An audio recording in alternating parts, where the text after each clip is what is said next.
support from scientists all around the world.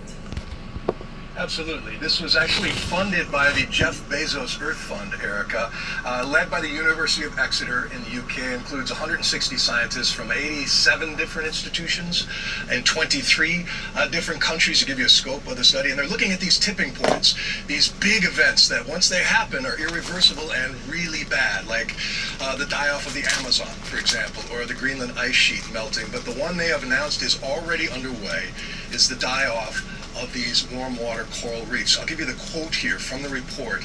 That is, unless we return to a global mean temperature, surface temperature of the oceans of 1.2 degrees Celsius as fast as possible, we will not retain warm water reefs on our planet at any meaningful scale.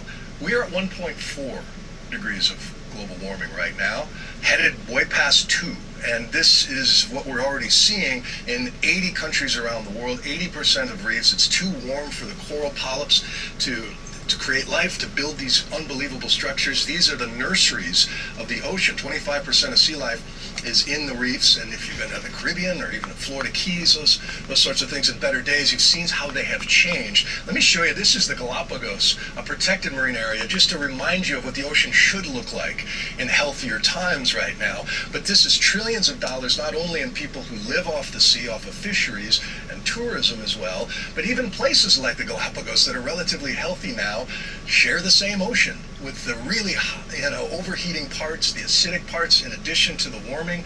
Of course, pollution from fossil fuels, from oil, gas, and coal changes the chemistry of the oceans, makes them more acidic and harder on sea life there. So another sobering report right now saying that we're not headed towards a tipping point. We're living in it right now, and the rest could follow.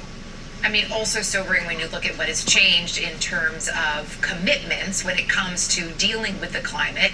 The annual climate conference is coming up, I know, in Brazil. What is the state of, climate diplomacy in this moment? Well, we're about to find out what it looks like without the biggest, richest country in the world. Of course, Donald Trump has declared war on climate science, has pulled the U.S. out of all these negotiations. Now China is the big player. When it comes to electrifying economies and so forth. The Trump administration just quietly killed a solar project in Nevada that would have brought enough power for 2 million homes. And you got to come up with that power somewhere these days, so that's a favor to oil and gas, and it just feeds right back into the ocean story we started with here. But it is, while everything else is happening in the news, we're reminded again and again that Mother Nature bats last, and she is under assault of human activity right now, and these things are happening, even if we're not talking about it as much as we are other stuff. Yeah, but important that we are still talking about it, at least somewhat, so thanks for staying on it, Bill. Good to see you, thanks.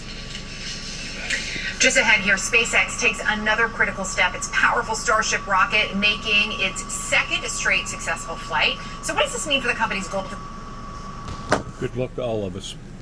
Good luck to all of us. God bless.